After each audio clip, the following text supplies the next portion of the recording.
Bueno, ¿cómo están? Dios les bendiga, buenas noches. Y bueno, una vez más estamos compartiendo, teniendo una reunión así virtual. Espero que estén pasando en estos días de descanso, de cuarentena, la estén pasando bien, puedan estar disfrutando en familia. Y bueno, quiero compartirles una palabra, ¿sí? Así que esta está en Marcos capítulo 4, versículo 35. Acá vemos a Jesús junto a sus discípulos viviendo, bueno, una situación complicada. Y quiero que podamos rescatar de esta historia unas enseñanzas. Bueno, dice así: aquel día cuando llegó la noche, le dijo, pasemos al otro lado. Y despidieron a la multitud y le tomaron como estaba, en la barca. Y había también con él otras barcas. Pero se levantó una gran tempestad y vientos y echaban las olas en el barco, de tal manera que se anegaban. Y él estaba en la popa durmiendo sobre su cabezal.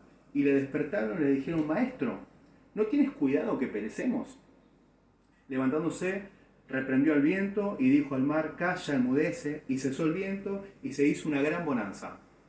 Y les dijo, ¿por qué estáis amedrentados? ¿Cómo no tenés fe? Entonces temieron con gran temor y se decían unos a otros, ¿quién es este que aún los vientos y el mar le obedecen? Bueno, acá vemos a Jesús con sus discípulos en una aventura, ¿no? Pero lo primero que sale acá y que me gustaría compartir, como para poder poder entender la historia. Jesús venía de un trabajo donde estuvo haciendo milagros, estuvo enseñando, bueno, no había micrófonos, así que había gastado su voz hablando, enseñando, haciendo milagros, así que estaba muy cansado.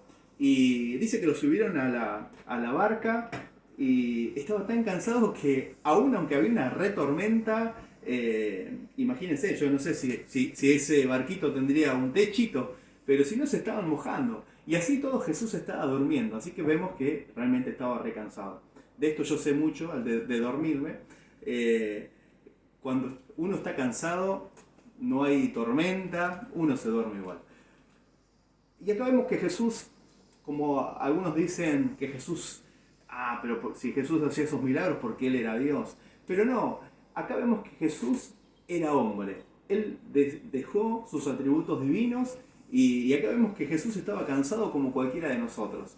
Pero Jesús estaba durmiendo en ese barco que dice que lo movía el viento, las olas, de un lado para el otro. No sé si alguna vez estuviste en un barquito o en algo así, donde te suceda algo parecido, pero debe ser complicado, ¿no? Y la primera enseñanza que quiero que podamos rescatar en esta noche es sobre el temor. Él, lo primero que les dice a sus discípulos después de calmar la tempestad, le dice, ¿por qué están así? ¿Por qué están con temor? ¿Por qué están amedrentados? ¿Acaso no tienen fe? Entonces, acá les llama la atención Jesús y les dice, en vez de tener fe, tuvieron temor. Y vemos que el temor es como la fe, pero de una forma negativa, donde lo que no quiero que suceda, eso parece que va a suceder. En vez de ellos tener confianza, tener fe, permitieron que el temor tome el control de sus vidas. Y cuando la verdad es que dejamos que el temor tome el control, es como que no podemos ser objetivos, no podemos pensar fríamente, no podemos calcular las cosas, no podemos resolver las cosas, porque nos anulamos y queremos, de una forma de supervivencia, queremos salvarnos. Pero Jesús le dice, permitieron que el temor tome el lugar de la fe. No dejaron que el temor hizo que ustedes dejen de creer, que dejen de ver que yo también estaba en la barca. Y bueno, quiero que podamos reflexionar sobre esta enseñanza. Yo sé que a través de esta cuarentena, de esto que está sucediendo ahora, mucha gente tiene temor. Una de las cosas que seguramente tal vez estás pensando es, ¿cómo voy a pagar las cuentas? Porque no puedo salir a trabajar, porque no se me están acabando las cosas de la heladera. Y si estiran la cuarentena, ¿cómo hacemos? ¿Cómo hacemos para pagar la luz? ¿Cómo hacemos para seguir viviendo? Y seguramente pensás esto y te genera temor, miedo. Digo, ¿cómo hago? Pero Jesús lo primero que quiere enseñarnos en esta historia es no permitas que el temor llene tu vida y que no te deje ver las cosas de una forma clara. Saca el temor, entregar el temor a Jesús y que la fe pueda tomar ese lugar, que puedas confiar en Él, que Él es el que te va a ayudar.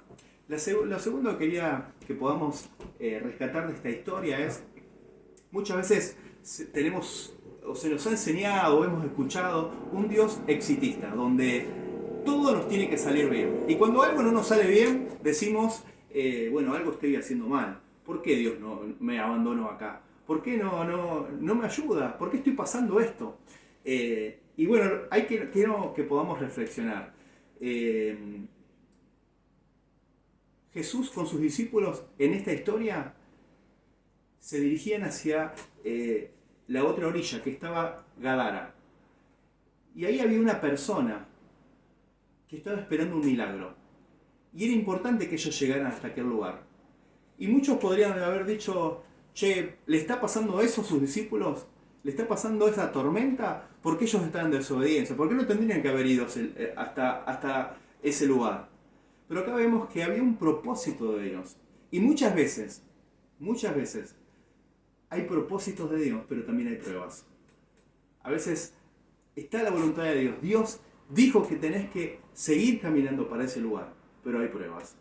Y esto no significa que estás haciendo las cosas mal. No significa de que Dios te dejó solo. No significa que Dios te abandonó. Significa que tenés que confiar en Él.